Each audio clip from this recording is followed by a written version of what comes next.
This is the Don't Hide the Scars podcast, presented by Pain, Parents and Addicts in Need. Jason LaChance, Media Director for Parents and Addicts in Need here, and I'm with Julian Carvajal. What is going on, good sir? What's up, man?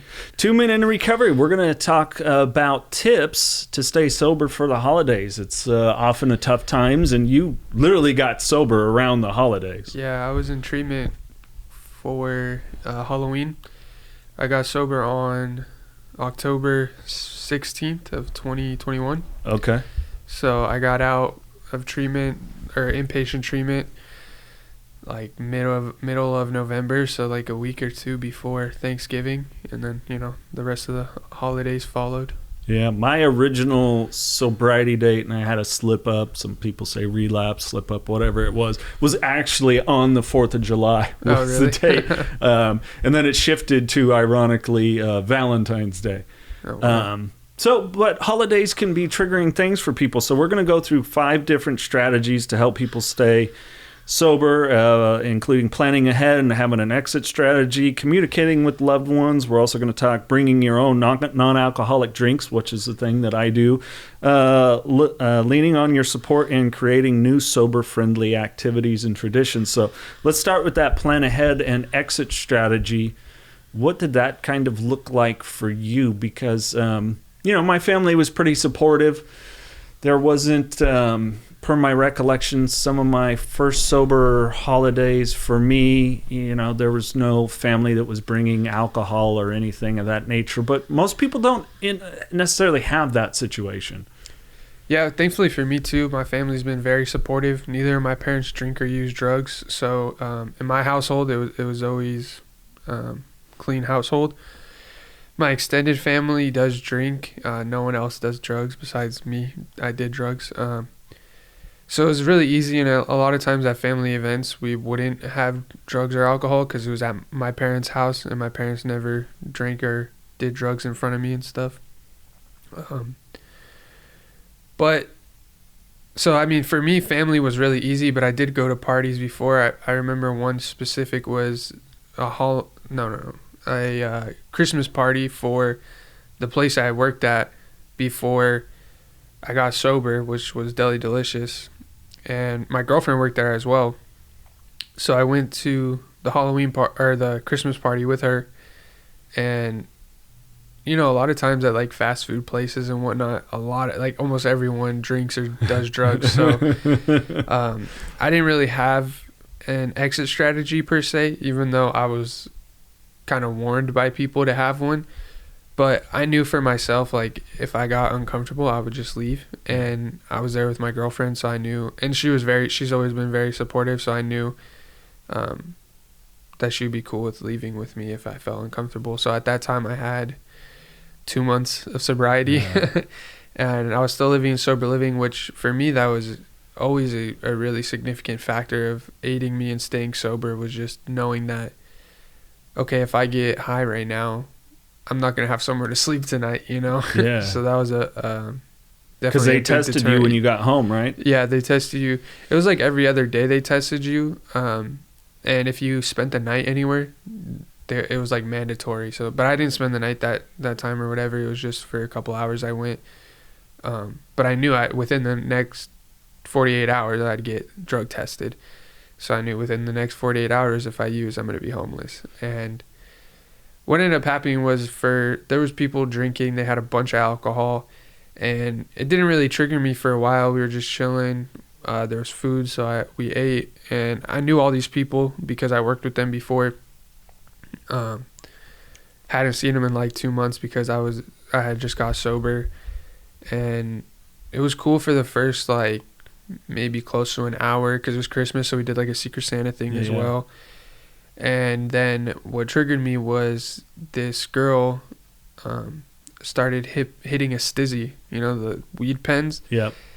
And she hit it like right next to me while talking to, it was like a group of girls that were talking. And I don't know, it just felt like almost like I was in a trance just staring at the stizzy. I was like, damn, like it would probably taste, I know stizzies taste good. I know, like I always liked them when I was using. And I started thinking, man, like I want to get high. I miss smoking weed. And that thinking started coming back, like, oh, weed's not that bad. My problem was fentanyl, or my problem was cocaine, or, you know, those harder drugs. And, you know, it made me uncomfortable. I started feeling anxious, like my heart rate increased and I felt a little uneasy. But I thought about like my sober living, and I was like, I only have 2 months sober. I think I had a little bit less, and that was the longest I had ever stayed sober. Before that was 58 days. So I was like, man, I'm not even going to set a new record. Yeah. And I think it was just, I had hit such a low point for me at that time that I still knew I didn't want to try yet. And for me, like, you know, people say one day at a time a lot, and for me it was just, I don't want to get high right now. Yeah. There's a lot of things I can't commit to. I still don't commit to being sober the rest of my life, you know. Sure. I still don't say like, oh, I'm gonna be sober forever. I hope so. That would be nice, but you know, I don't know. Well, and I think that's an important thing to accept is, you know, a thing that made sense to me. You can always get drunk tomorrow. Yeah. And then I would get to tomorrow, and then it'd be like, you can always get drunk tomorrow. Yeah. And then eventually it's just now not a thing. I've you know, if and when I've gone to social gatherings, people know that I'm sober. You know, so that support is there, but I do have situations in which I've chosen to check out. You know, I have friends that own an establishment. It's a, you know, like an upscale wine bar, and they do stock with plenty of non-alcoholic drinks. Went to see a friend of mine play jazz there. But at a certain point, you know, when people were going from, I'll have a glass to bring us another bottle, it was like, it's deuces, time to check out. And, you know, that was respectfully understood. So, I think that's just important is part of that, the plan ahead and exit strategy, is that it really is on us. And that's an exciting thing. Like, it's our response. Like, wait a minute, I get responsibility now? Yeah, and I get to control something in my life finally. Right. Yeah, because when you're using, you just feel so out of control. It's It's nice to have something like, I get to actually control where I am and what I do. Yeah. I get to control my actions. And that's that story I was telling. Eventually I felt uncomfortable. People started drinking more and continued to smoke weed. And so eventually I told my girlfriend, like, hey, I'm not comfortable. Can we leave? Like, I'm going to leave. Are you cool with coming with me? And because we drove together, obviously. So she was like, yeah, that's fine. So we said our goodbyes and left. And it was just knowing that I wish I would have planned ahead, but I knew always that I had the option of leaving. Yeah. And that definitely made me feel more in control of myself, and that I could say no, you know? Yeah. And it gave me that confidence to be able to say no. And I didn't tell anyone. At the time, I still felt very uncomfortable saying that I was an addict or that I didn't do drugs or that anything. And, you know, they offered me drinks and to smoke weed, and I just said, no, I'm good. You know, I got to drive.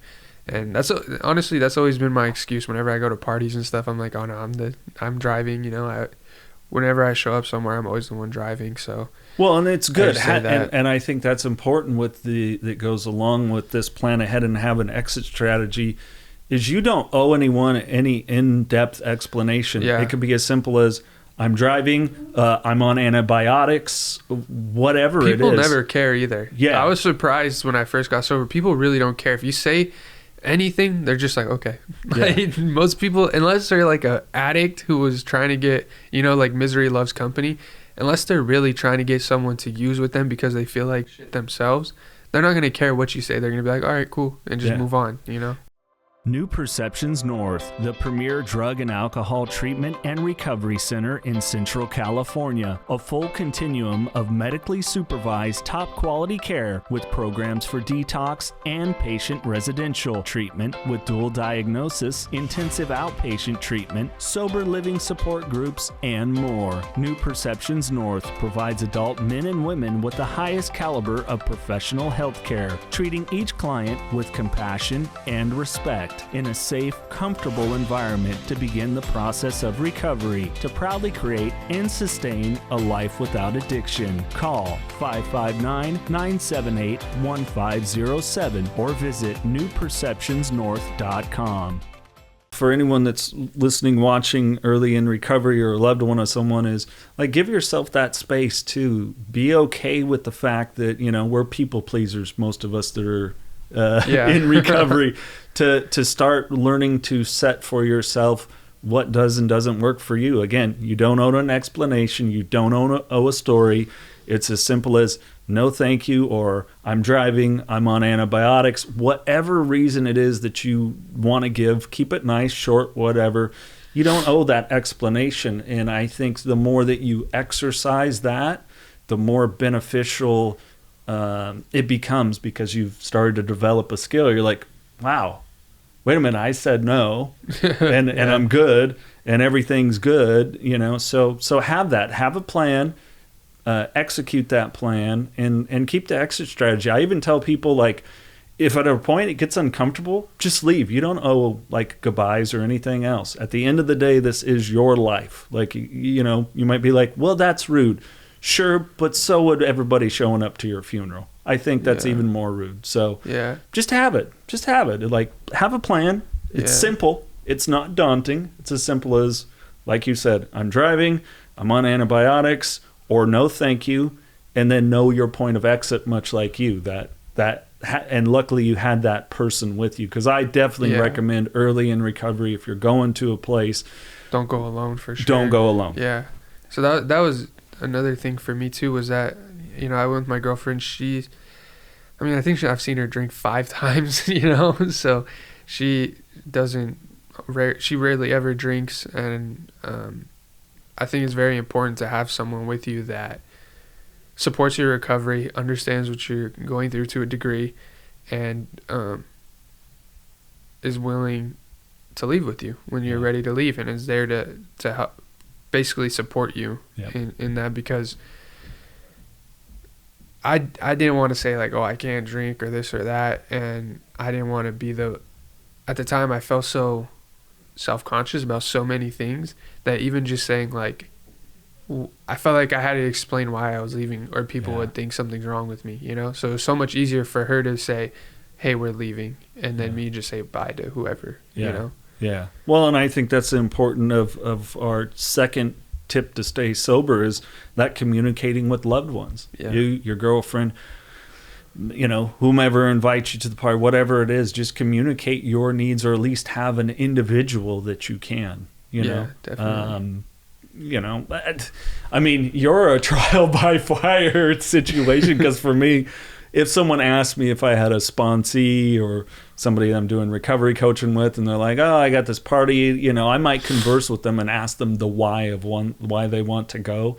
Like, is this a big why? Is this like a life and death, you must be there? Like, this isn't a funeral service. This isn't, you know, but if they seem determined, I always just tell them, make sure that you are in constant contact with someone, that you've got maybe several people that can be at the ready to kind of answer the phone or are there and available, whatever it is, because that communication is key. We as people, no matter what it is, need support, and especially early in our recovery, it's really fragile. Yeah. And I think for sure, I was just thinking this, having someone that's going to hold you accountable, and being honest with that person, like, hey, you know, I'm feeling this way or that way, or I need, you know, sometimes you need to tell people to hold you accountable, because they don't know what you need until you tell them.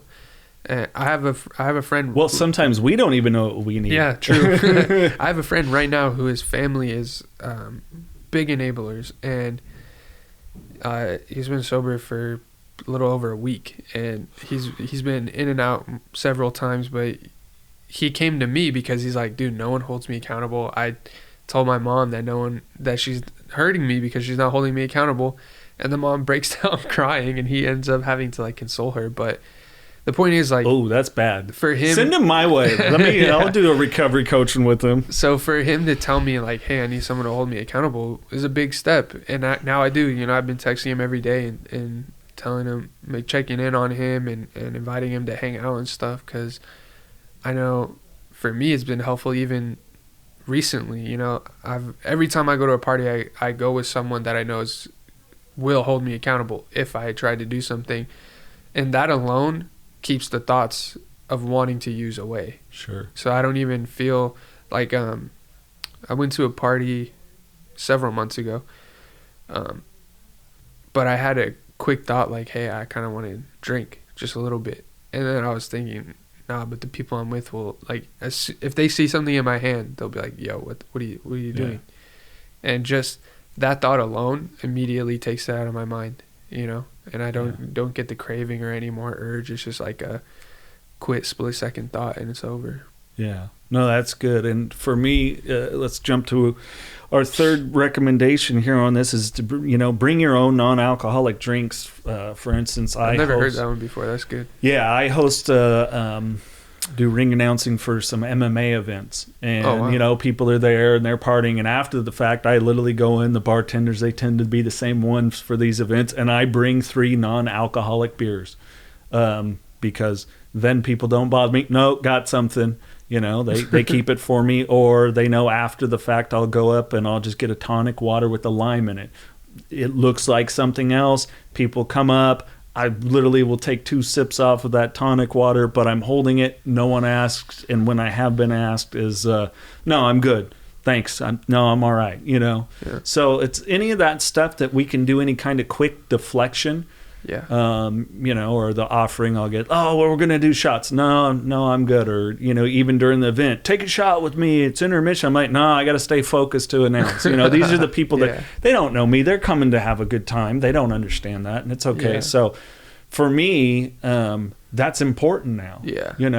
And I'm one of those people, and I don't recommend it for everybody. Everybody's different. That, like, I genuinely enjoyed the taste of beer. So for me, having a non-alcoholic beer, I try to get the 0.0 stuff, and but it makes me feel like I'm still having, fun as a part of the party, or like I said, a tonic water with lime. For me, it's not a trigger. That's an examination that people have to do. It does that smell? Some people just wanted to drink for oblivion. Yeah, I was the weird person that I liked the taste of whatever alcohol, which made it extra worse for me, because it's like, I love the way this tastes. I like the way I'm feeling, which it's always funner to get drunk than be drunk. Yeah.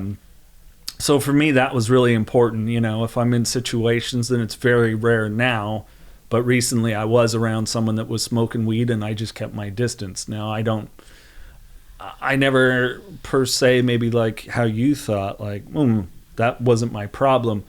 But it was associated with enough problems that my brain is corrected enough to be like, no, I'm good. Yeah.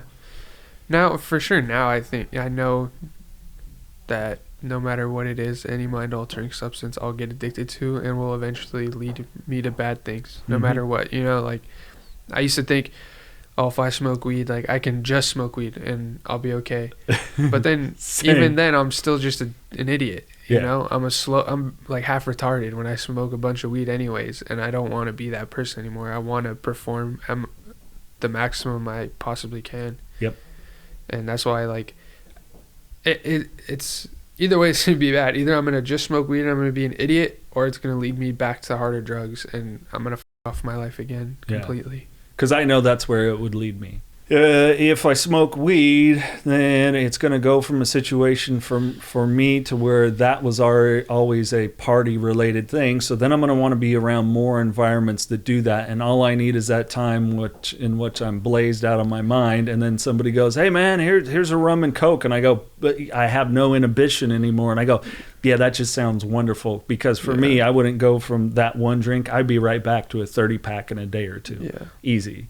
Yeah. So it's having that conscious understanding of who I am and my love for the booze so much that it's like that crazy love of anything that you start to respect it in the fact that me loving that is the worst thing for my life. So I Yeah. just got to take this thing that I love and just shove it over off to the side. Yeah. So I completely understand where you're coming from on that. Yeah. Let's talk about, leaning on your support system. You mentioned it very well, that being at that party, and I know it was important for me at first too, just having maybe an individual that's there that I can talk about if I do have thoughts and feelings coming up.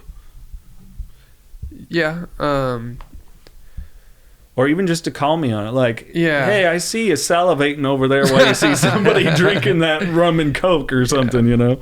I think is very important, especially people that are close to you. Like, my mother's in recovery, but hearing stuff from her, it just either aggravates me or I just don't want to hear it. You know, she always jokes around about it that she'll see or hear someone tell me the exact same thing she told me, and I basically ignore it when she tells me, but when someone else tells me, I like act on it.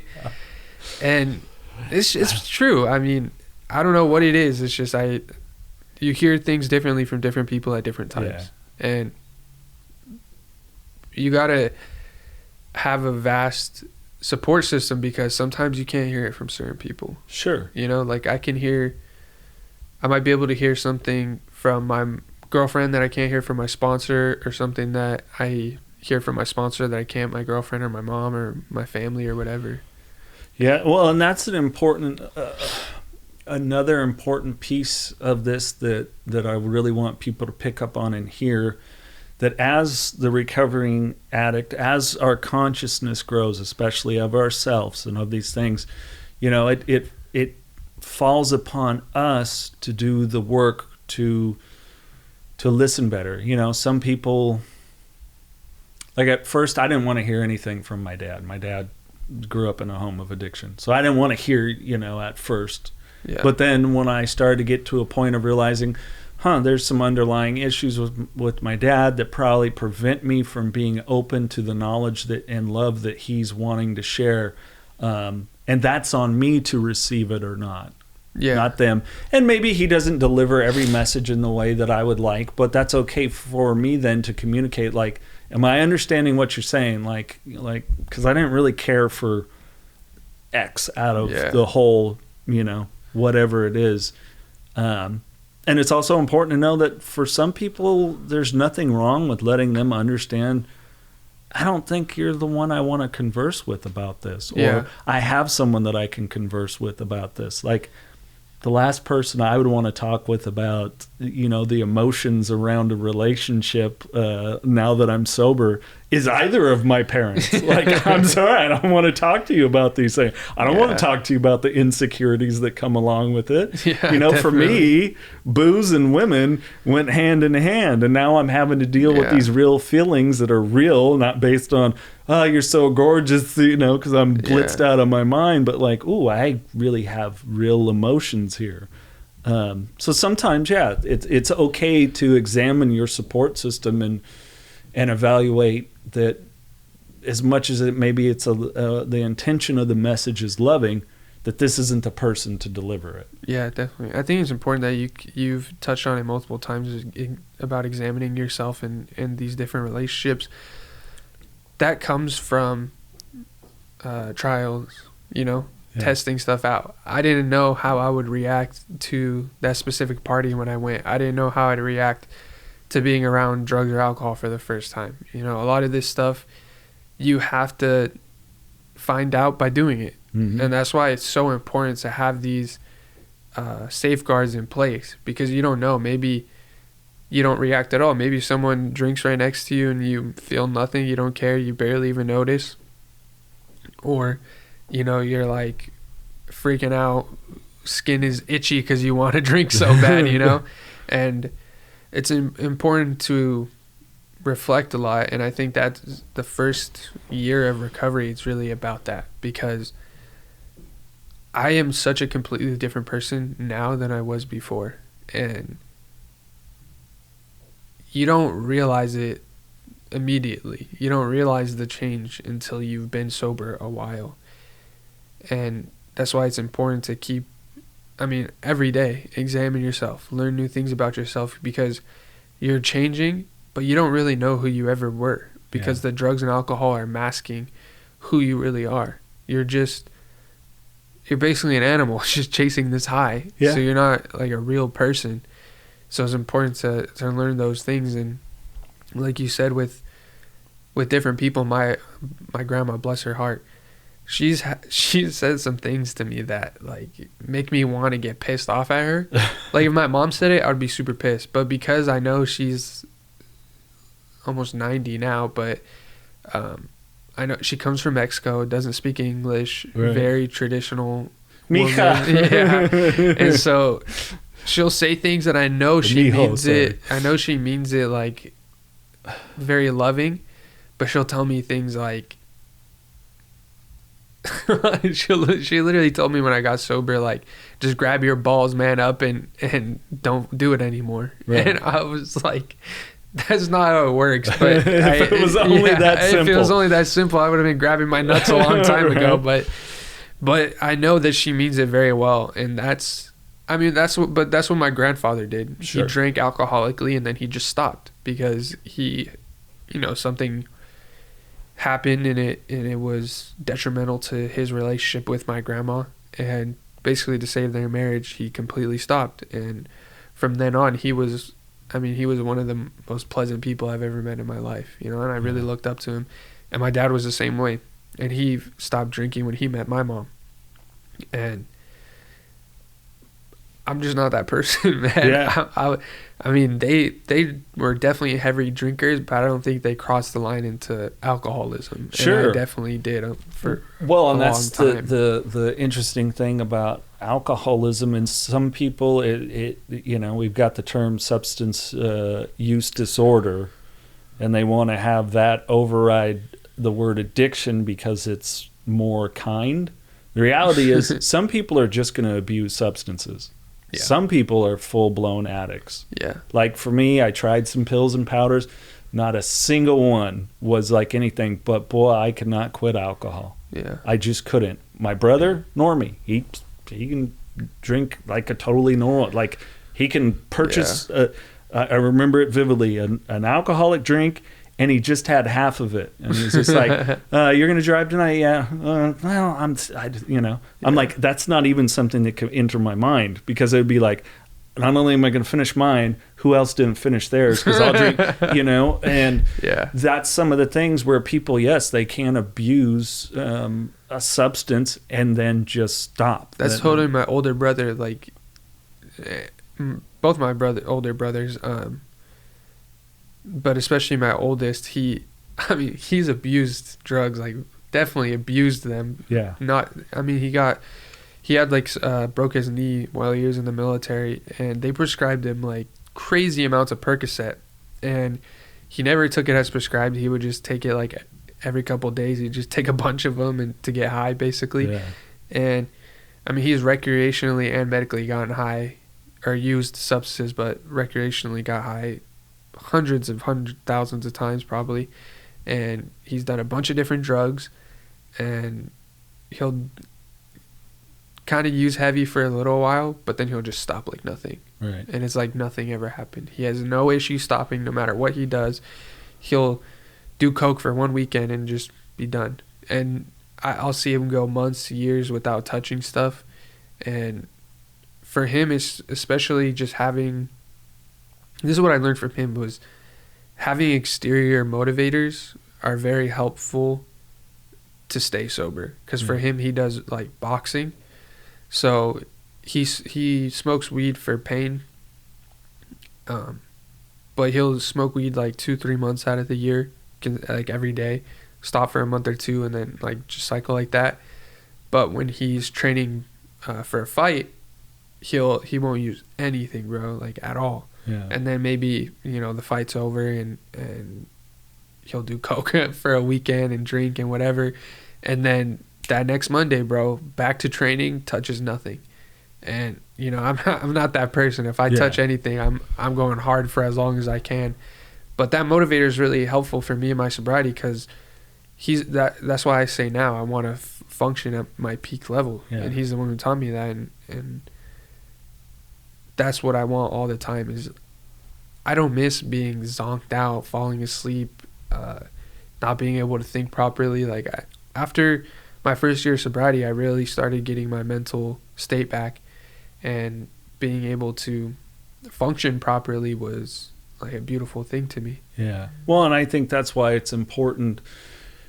Not everybody's pathway is maybe 12 steps, doing 12-step recovery stuff. Both you and I do. Yeah. It's helpful for us is that at the end of the day, no matter what, like the 12 steps is a worthy endeavor. Counseling is a worthy endeavor. Finding a mentor, all these things are all worthy endeavors, because we do need that support system. And I think you should try all of them. Yeah, it doesn't hurt. Yeah, I'm big on try them all. I say all the time, I used to experiment with chemicals. Now I experiment with progress in life. Yeah. And what does it mean for me to be with it and present, 365 days a year, 24/7. Like, I want my life to be something better. Doesn't mean I don't struggle. I still have confidence issues. I still question my abilities. I still question my worth within my relationship. All these things. It doesn't mean they go away, but it's just nothing about those thoughts, feelings, anything else leads me to want to use anymore. It's like not even a thought in my mind. Like I've done the work for that just immediate. If it does something come up, the thoughts are so fleeting and so quick. Yeah. And I think that's a trick and that importance of this holiday season. And maybe 12 steps aren't your thing, but try it for a while. Yeah. Or like, hey, if you have a therapist, guess what? They're probably going to be on vacation. So have someone else that's maybe more readily available. Maybe it's a sober friend. Maybe they're in 12 steps, but that's not your thing. Whatever it is, like I go to church, maybe it's somebody at church. Whatever it is, just have someone that gets it, because it's such a trying time. So many emotions around maybe why we started to use in the first place, or, whatever it is. Maybe it's that family member that might be at a gathering, that, maybe you got a question, am I going to go to that gathering? Which leads me to the final topic I want to close on here is don't be afraid to create new, sober, friendly traditions. People know when they come to my house, if we have a gathering, and we have had people over that drink, is don't bring it to my house. Yeah. Like it's my house. Yeah. Enjoy this with us in this capacity, and we're not forcing, and we also don't judge like, no, it's Thanksgiving and I want to have some wine or whatever. Okay, no offense. We're not offended. Yeah, please do your holiday wherever you want. But in our home, that's our way. Yeah, that's exactly how my parents do it. Yeah. Yeah. And I think that the 12-step stuff is really important, especially when you're newly sober. For me, the first year of sobriety, I did like 10 meetings a week for the whole year. And I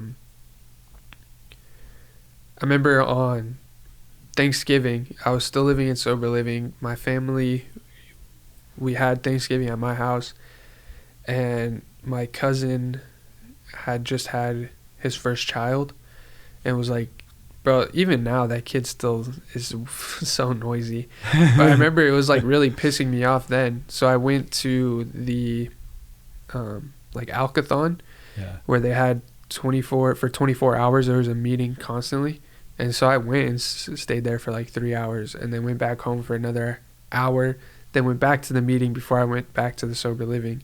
And for the first year, actually, after that, I started going to all the like Alcathons and Narcathons and all that stuff. Like, because it was kind of like you said, just building new sober traditions. And I met a bunch of people there, and started, that was a big way of how I met people and grew a very vast network of friends, and a lot of the people I hardly talked to, but I would see them every holiday. I'd see them at whatever meeting, and sometimes now I'll see them at different meetings, and it's really good to be familiar. When someone like recognizes you at a meeting and you haven't seen them in a long time, like that's what made me feel like AA was my home, and that was somewhere I needed to be, because I didn't have that in a lot of other places. I didn't have that feeling of, the only time I had that was when I was selling drugs to people, and they'd be happy to see me. Right. You know, other than that, of course, you're giving them their fix, man. Most time people weren't happy to see me, so that was very moving to me, and just really important at that time. It is, and we do need that, you know, that shift. I know for me, it's like nice when I show up to church on Sunday or something, and one of the pastors, he's in long-term recovery, and, you know, he's all like me, all, you know, tatted up, you know, got his knuckles and hands, you know, and here he comes up. Oh, so good to see. Like, I love that kind of stuff. There's a older gentleman there that knows I love motorsports, and so before I even get in the door, he's like, "Oh, what's going on in Formula One?" You know, so we need those kind of things, and if we can get that shift of an environment, that it's, because we got to get away from that thing of the delusion that we have friendship in getting our fix. Yeah, my mom always says that recovery is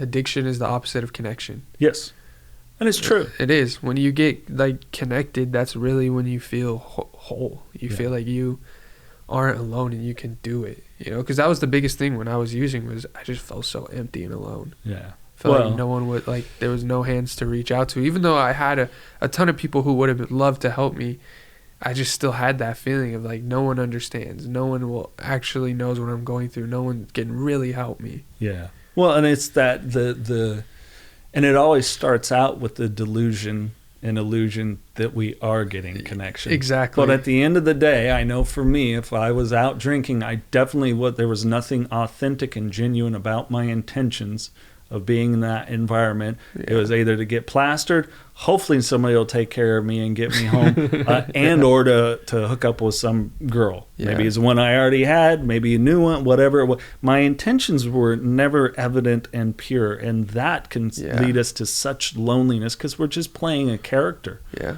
And that's the dangers of it. So that's why I really say, you know, closing with that topic, start your new ones. Like you said, go into those, you know, Alcoholic Anonymous, you know, marathons, whatever it is, like, be willing. And maybe, like, if a stranger reached out to me and said, "Hey, I've seen what you're doing. I live in town. I'm so uncomfortable going to a meeting. What would be your recommendation?" Be like, "This is a meeting. Where do you need me to pick you up? I'll take you and introduce you to people." Like, sometimes, you know, our shyness is there. A lot of us, I had to drink. I'm not naturally an extrovert. Yeah, me neither. You know, but when I would, I was like, "Oh yeah," and everybody, that guy is confident. No, I was a jackass. Yeah. Belligerent. Belligerent. Oh yeah, it just took a little time. So whatever it is, you know, don't be afraid to do that. Have someone help get you involved with something. Let them know it's part of that support and vulnerability. Just like, it's not my strong suit, but can you help me kind of get acclimated? Because I know what you mean when you show up to a meeting, even if it's been like a month or something, and I'll show up to, I don't go as frequently as I used to. But if I show up, there's like 5 people smiling, like, "Man, so good to see you." Yeah. And that's good. Yeah, that genuine love that you get from people, it's priceless. Yeah, and I think it's important to not be afraid to talk to people, because I was afraid when I first got sober, like, what if this person doesn't like me? What if I say the wrong thing and they don't want to talk to me ever again? But especially people that you see that are active in the community, reach out to those people, because they love it. Yeah. They love it every time. They're excited for new people to talk to them, and that's the stuff that'll be the most beneficial. Like, on Halloween, they had this thing down in downtown Fresno where it was like a Halloween party, sober Halloween party, and it was like family friendly. They had bounce houses for the kids and all this stuff. And going to that, I remember, like, I went to it the first year and I was with a group of friends, and I felt super nervous to talk to anyone outside of my group of friends. And at that time, it was like, I think it was right when I had a year, and I still had that anxiety of talking to people I didn't know, because there were so many people I didn't know there. But I talked to one guy who I hadn't met before, and I saw him doing a lot of activities, like setting stuff up, and I knew he was very involved. And I went and talked to him, and he was like super excited that I was talking to him. And I remember that feeling of like, oh wow, I'm not bothering this guy, like, it's actually a good thing, was really nice. And I just recommend that to everyone else, to really reach out to people, no matter who it is.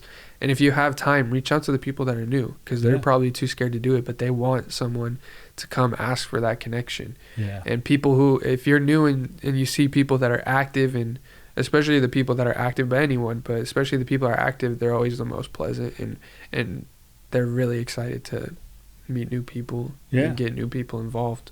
Yeah, I mean, and if you're in and around the Central Valley, around the Fresno area, I'm up in the Merced County, and you're seeing and hearing this, send us an email. The email's in there, and just say, hey, I want to get connected. I guarantee you, Julian, myself, like we'll give you a call or an email back, or if you reach out through social media, we'll figure it out. We'll help you get to a meeting. Maybe if it's your first time or you've gone, but it didn't work out. Don't be afraid. That's what we do. Like we're excited to give back. So anything else you want to add? Reach out, people. That's it. All right. Hey, thanks for either Happy watching. Holidays. Happy holidays, right? Thanks for either watching on YouTube. Of course, it's at Pain Nonprofit on YouTube. Please like this video. Leave some comments down below. Maybe there's some tips that Julian and I missed that really help you. Leave them down there to help out other people. And please, if you got value out of the podcast, share it with others. And don't forget, we're also on Apple Podcast and Spotify. All you got to do is search Parents and Addicts in Need. If you or a loved one is struggling with addiction, please call PAIN, Parents and Addicts in Need, at 559-579-1551, or visit us online at painnonprofit.org. Follow us on social media on Facebook, Twitter, Instagram, and TikTok at Pain Nonprofit. And please subscribe to the Don't Hide the Scars podcast and share with others wherever you get podcasts and on YouTube. And if you would like to donate to PAIN, Parents and Addicts in Need, please click the link in the description to make your tax-deductible donation today and help us save more lives gripped by addiction.